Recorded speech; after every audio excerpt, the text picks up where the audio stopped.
Kita lanjutkan pengajian Tanbihul Mukhtarin, yaitu masih terkait dengan pembahasan bagaimana menjadi pribadi yang soleh indallah, ya, bukan sebatas nampak soleh di hadapan manusia.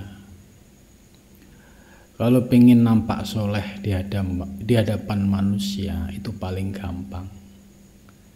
Ya, pakai pakaian orang-orang soleh, kemudian nampak munduk-munduk ya seperti kayak orang soleh. Tapi apakah dia benar-benar soleh di hadapan Allah? Belum tentu ya, karena penyakit-penyakit batiniah yang ada di dalam diri orang tersebut selama belum dibersihkan, selama belum diperbaiki, maka akan menjadi soleh yang penuh dengan kemunafikan. Jadi nampak soleh di hadapan manusia, tapi di hadapan Allah tidak. Karena itu Syekh Abdul Wahab Asy-Sya'rani mengingatkan kepada kita dengan mengutip makalah-makalah para ulama-ulama terdahulu. Qala musannif rahimakumullah, ya, wa nafa'na bihi wa bi ulumi bidarin amin ya rabbal alamin. Wa kana sallallahu wa kana radhiyallahu anhu, ya, bukan sallallahu. Wa kana, dan ada siapa yang yaitu Uqbah bin Abdullah Al-Ghafari, ya. Yaqulu, beliau berkata, man kanat sariratuhu afdalu min alaniyatihi fadzalikal fadlu. Man, barang siapa, ya, kanat yang ada apa sariratuhu, yaitu ya aspek batiniah seseorang, afdhalu itu lebih utama, min alaniyatihi dibandingkan pada saat ramainya orang tersebut. Jadi maksudnya kalau ada orang ketika dia sedang sendiri, itu ibadahnya kepada Allah lebih giat. Sedangkan dari sisi hubungan manusia, ya, maksudnya ketika banyak orang, dia nampak tidak terlalu kelihatan amal ibadahnya. Ini tipe yang pertama. Jadi tipe yang pertama itu orang yang sarirohnya, yaitu pada saat dia menyendiri itu lebih banyak ibadahnya kepada Allah dibandingkan dengan saat ramai. Justru ketika saat ramai dia tidak menampakkan ibadah karena dia tidak mau pura-pura. Kan banyak orang yang pura-pura soleh, itu kan banyak, munduk-munduk ya, kelihatan soleh secara lahir, tapi sesungguhnya batiniahnya rusak gitu. Maka kondisi yang demikian, fadzalikal afdhal, itu yang termasuk istimewa, fadzalikal afdhal. Jadi kalau bisa kita seperti ini. Pada saat kita menyendiri, tidak banyak orang, kita lebih banyak menunjukkan ketaatan kita kepada Allah daripada saat keramaian. Nah, ini yang istimewa. Jadi dia tidak menunjukkan kesalehannya, ya, yang secara tersembunyi di hadapan manusia. Artinya bisa jadi tipe ini orang yang menyembunyikan dirinya. Kelihatan di tengah masyarakat, ya dia tidak nampak ahli ibadah, atau ya biasa-biasa saja. Tapi ketika dia sedang sendiri, ya, menghabiskan waktunya untuk banyak memperbanyak ibadah, memperbanyak zikir.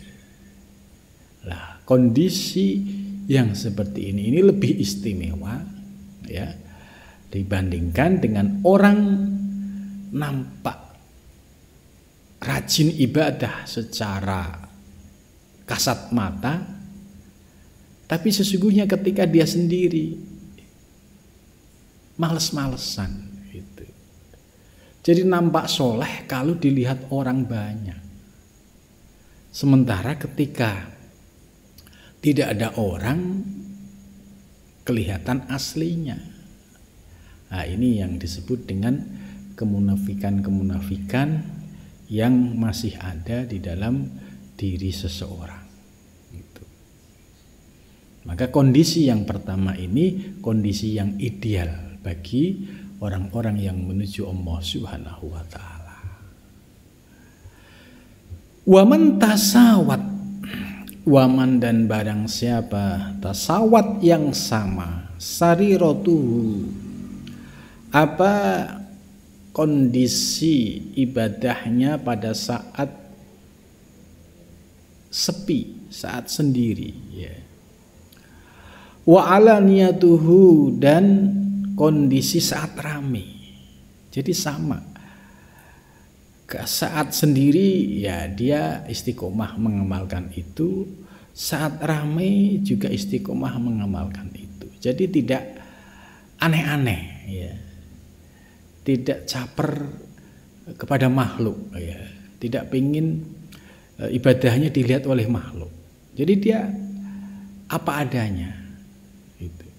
Fadzalikal adlu, maka ini ya masuk kategori seimbang, ya. Jadi ketika dia sendiri dan ramai dalam beribadah kepada Allah, memiliki kualitas yang sama, tidak berat sebelah. Itu.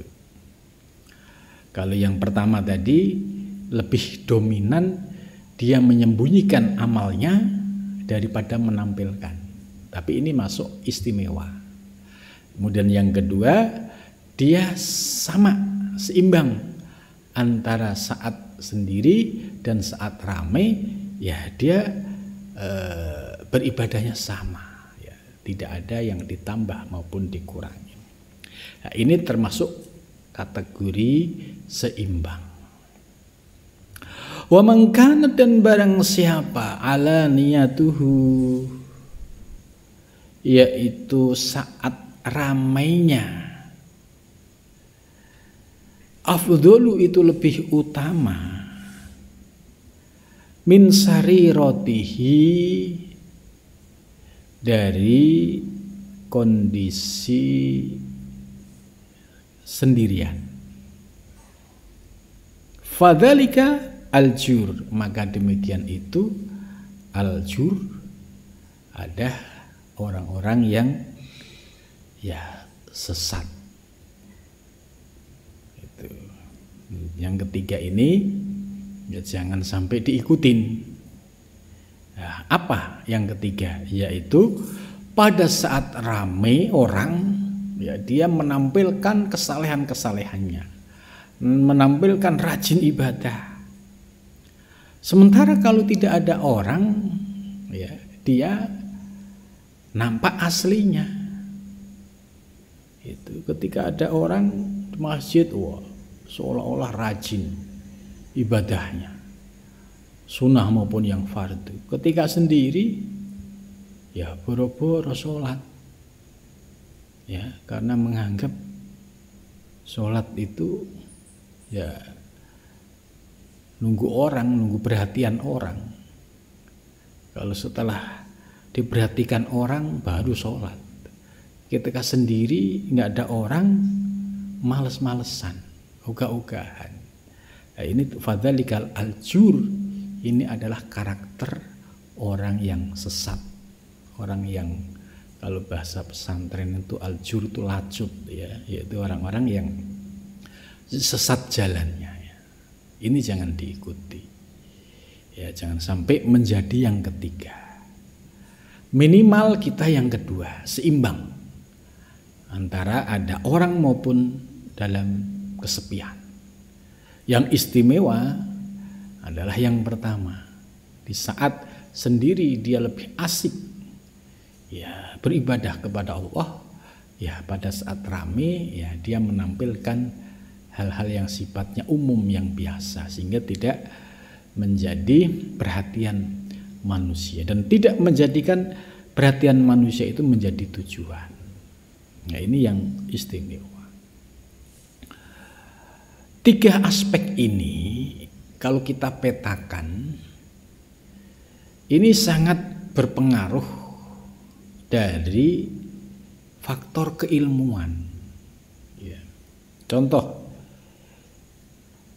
yang ketiga ya, yang ketiga ini contoh, dia kalau ada orang banyak ya nunduk-nunduk ya, pura-pura soleh, pura-pura rajin ibadah, pura-pura baik ya. Sedangkan aslinya dia tidak seperti itu. Nah, ini orang-orang yang sebatas ngajinya itu formalitas. Artinya batinnya belum disentuh dengan ilmu-ilmu batin. Dia hanya ingin tampil nampak dari luar biar seolah-olah wah, oh dia ahli ibadah. Padahal sesungguhnya dia tidak. Gitu. Nah, ini karakter kalau hanya ngaji ilmu-ilmu lahiriah tok ya, tidak dibarengi dengan ilmu batin, mudah menjadikan orang fasik, yaitu nampak dari pandangan manusia kelihatan soleh, tapi di hadapan Allah sesungguhnya hina. Karena apa? Karena dia salah ilmu, salah niat, salah amal. Kemudian yang kedua, ini ada keseimbangan,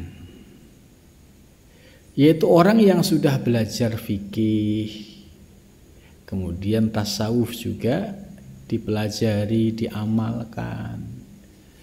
Dia sudah mulai muncul kesadaran, buat apa kita pura-pura soleh di hadapan manusia? Buat apa kita pura-pura rajin di hadapan manusia? Sementara kita di hadapan Allah ketika sendiri, kita jauh dari yang biasa dilakukan. Ini kan kemunafikan gitu. Maka akhirnya dia setelah muncul kesadaran, memperbaiki diri, menjaga keseimbangan tadi. Nah, kalau ada orang saya sholat sunnah, kalau sendiri ya juga harus sholat sunnah. Kalau ada orang saya zikir, kalau sendiri juga harus zikir. Itu. Kalau ada orang dia sodakoh, kalau sendiri juga sodakoh. Jadi ini yang seimbang. Ini sudah belajar ilmu tasawuf dan ilmu fikih, ilmu syariat. Kemudian yang ketiga tadi, orang yang lebih dominan menyembunyikan rahasia dirinya. Jadi dia pengen asik mesra dengan Allah, ya tidak penting dilihat oleh makhluk, oleh manusia, tidak penting dinilai oleh manusia, tapi dia lebih memilih istimewa di hadapan Allah Subhanahu wa taala. Nah, ini yang istimewa, ini al-fadlu adalah yang pertama ini. Apakah ada orang-orang yang seperti ini? Ya ada. Ada kisah nyata ini ya. Ada seorang di daerah Semarang dan sekitarnya, daerah Kendal. Ya, itu menurut kisah bahwa dia ini oleh masyarakat dianggap orang gila. Karena pakaiannya itu pakaian yang ya nampak kayak orang gila. Tapi suatu ketika tetangganya orang ini ya sowan ke salah satu ulama besar yang dikenal sebagai waliullah. Beliau titip salam, ya titip salam kepada si A. Ya kiai tersebut kaget, padahal kiai tersebut di masyarakat dianggap orang gila karena sehari-hari hanya di pasar gitu. Sampaikan salam saya, ya, dia adalah salah satu wali Allah. Nah, kemudian baru sadar kiai tersebut, akhirnya salam tersebut disampaikan.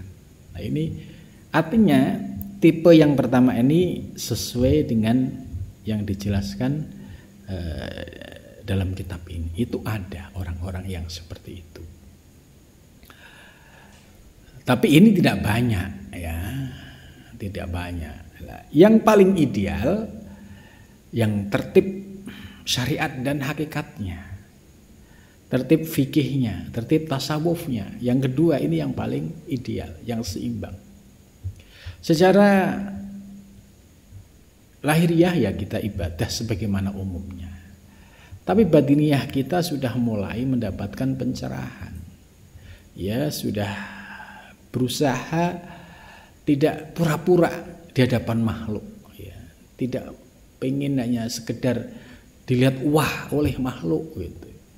Dia sudah mulai menyadari, memperbaiki diri bahwa lebih penting mencari perhatian Allah ya apabila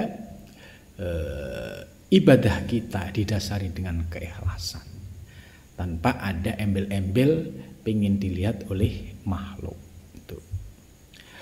3 kriteria ini ya menjadi penting untuk melihat ke dalam diri kita. Kira-kira posisi kita itu di mana? Pasti ada di antara 1, 2, dan 3. Kalau 3 mungkin belum level.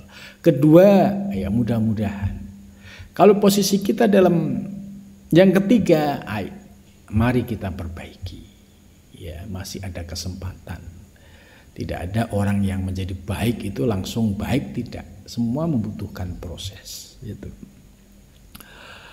Wa kana Yusuf bin Asbat, wa kana dan ada siapa Yusuf bin Asbat radhiyallahu anhu yaqul, auha berfirman, auha memberikan wahyu siapa Allah Ta'ala ila nabiyyin kepada nabi minal anbiya'i dari beberapa nabi alaihi salatu wassalam, alaihim itu atas mereka as-salatu bermula solawat wassalamu dan keselamatan.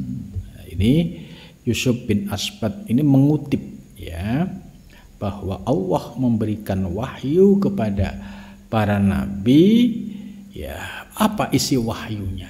Kul, katakanlah liqaumika kepada kaummu, ayyahfu hendak menyembunyikan ini ilayya kepadaku akmalahum amal mereka. Jadi ini ya auhawah ila nabiyin ini berarti ajaran yang sifatnya universal, disampaikan kepada seluruh nabi ya. Sampaikan kepada kaummu, sampaikan kepada umatmu, sampaikan kepada santrimu gitu. Supaya apa? Ayyafu ilayya a'malahum, supaya menyembunyikan amalnya di hadapanku. Maka orang-orang yang sudah paham ilmu seperti ini ya, dia akan menyembunyikan seluruh amal kebaikannya. Tidak dikit-dikit ya diposting, tidak dikit-dikit ya dikasih tahu orang gitu. Cukup Allah yang tahu. Ya. Sekalipun hanya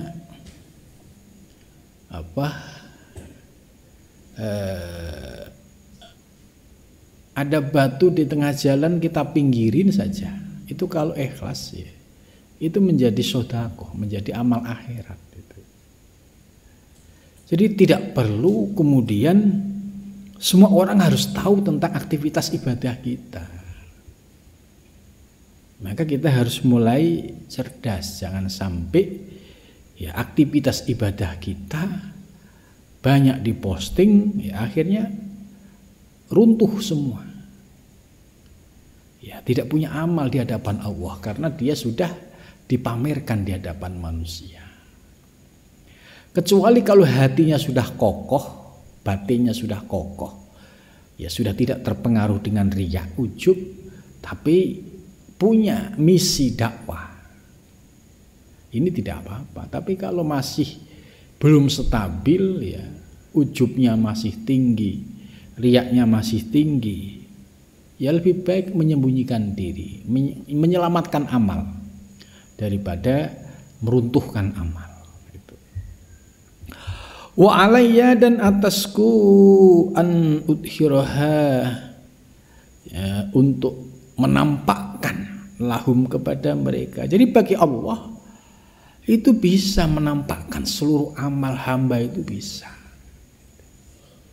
Karena setiap amal yang ikhlas pasti sampai kepada Allah. Itu sekecil apapun. Hanya misalkan bersihin satu daun yang jatuh di tengah jalan, itu kalau ikhlas sampai di hadapan Allah. Tapi kalau tidak ikhlas, ya sulit berat untuk melakukan. Kemudian tantangan berikutnya, giliran mau melakukan, orang lain harus tahu. Ini artinya orang yang masih terbelenggu oleh yaitu virus riya dan ujub itu. Jadi seolah-olah seluruh amalnya itu harus orang tahu gitu. Nah, ini sebuah kesalahan. Waqad mara misudalika fil khalqi qablahu, dan sungguh telah lalu contoh-contoh yang demikian pada makhluk sebelumnya gitu. Wa kana, dan ada Abu Abdurrahman Az-Zahid, ya, ini berikutnya Abu Abdurrahman Az-Zahid radhiyallahu anhu. Yaqulu, berkata siapa Abu Abdurrahman Az-Zahid fi munajatihi, pada munajatnya, ya wahi gitu. Ini ya wahi ini dia meratapi dirinya. Aduh, celakanya diriku. Amiltun nas bil amanah. Aku beramal kepada manusia bil amanah, dengan amanah, ya, dapat dipercaya, tanggung jawab lah. Wa amiltu rabbi, dan aku beramal rabbi dengan Tuhanku bil khiyanah, dengan pengkhianatan. Ya, ini kalimatnya sederhana, tapi sesungguhnya ini sangat dalam maknanya. Maksudnya begini, kita beribadah karena kita punya orientasi kepada manusia, makhluk, ya. Kemudian dia akan menampilkan dirinya dalam hal ibadah nampak sempurna gitu. Nah, ini kesalahannya menjadikan manusia sebagai objek. Jadi kalau dia beramal nggak ada orang yang lihat, itu rasanya nggak marem. Ya, ini nampak amanah. Oh iya, dia ahli ibadah. Oh iya, dia rajin sholat 5 waktu berjamaah ke masjid gitu. Tapi dia tidak sadar ketika berangkat ke masjid ada virus riya yang selalu mencegatnya, yang selalu mengganggunya, dan itu menjadi semangat dia.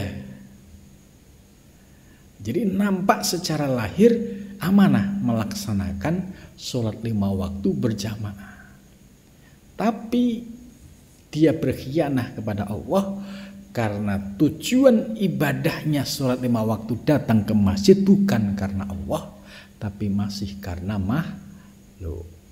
Maka disebut Amiltu Rabbi bil khiyana. Makalah ini sebagai koreksi kita, ya, karena ini ngaji untuk diri kita, bukan untuk orang lain. Orang lain mau dengerin, mau ngamalkan, silahkan. Nggak mau nggak apa-apa. Tapi paling penting kita ngaji dengan kitab ini itu menyadarkan kita betapa diri kita itu masih jauh dari kesempurnaan. Betapa masih buruknya batiniah kita. Betapa ini. Jadi ilmu ini memang membimbing untuk menjadi orang yang soleh indallah. Gitu. Supaya penyakit-penyakit yang pengen tampil di hadapan manusia itu bisa berkurang dan hilang. Ya, paling enggak setelah ngaji itu berkurang. Tahap akhirnya harus hilang. Kalau enggak hilang ya sia-sia di hadapan Allah Subhanahu wa taala. Falaitani akastu. Jadi dia sedih. Falaitani, maka mudah-mudahan aku akastu, aku ya berbuat ya kebalik istilahnya. Sumayyabki, kemudian dia menangis. Gitu. Jadi menangis ini ekspresi orang yang merasakan banyaknya kesalahan. Ya, jangan terus merasa serba benar, ya, tidak mau dikritik, ya, merasa tidak tersinggung, ya, karena dirinya merasa benar. Padahal ya dia penuh dengan kepura-puraan. Gitu. Wa kana Malik bin Dinar radhiyallahu anhu, dan ada siapa Malik bin Dinar radhiyallahu, semoga Allah meridhai anhu kepadanya. Yaqulu, berkata siapa Malik bin Dinar, man amaron nas, man barang siapa amaro yang menyuruh, siapa man annasa manusia, bisyai'in dengan sesuatu, lam yablughu haluhu, yang tidak sampai kepadanya, yaitu halnya, maksudnya dia mengamalkannya, fahuwa, maka orang tersebut munafikun, itu munafik. Nyuruh manusia untuk sholat 5 waktu, tapi dirinya keteteran sholat 5 waktu. Ini namanya munafik. Itu. Jadi yang praktis saja. Maka konsekuensi kalau kita mengajar, berarti kita harus bisa lebih baik dari yang lain. Gitu. Illa ayyas'alahu ahadun, kecuali hendak bertanya kepadanya siapa ahadun, seseorang, an hukmihi, dari hukumnya. Wa kana, dan ada siapa Malik bin Dinar radhiyallahu anhu, yaqulu, berkata siapa Malik bin Dinar, iyyaka, takutlah kalian, antakuna, supaya dirimu ada, finnahari, di siang hari, Aba Abdillah, sebagai bapaknya Abdillah as-solih, ya, menjadi orang yang solih.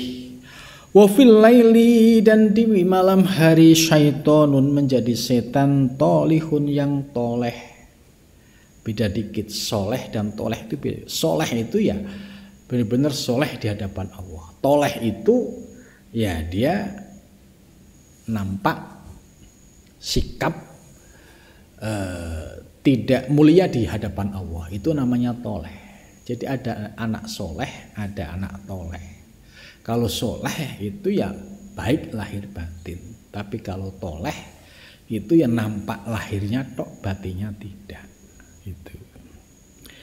Nah, makalah ini memberikan kritik kepada kita. Hei murid-murid Hendaklah kalian takut, jangan sampai kalau di siang hari kalian nampak menjadi hamba Allah, rajin ibadah gitu maksudnya.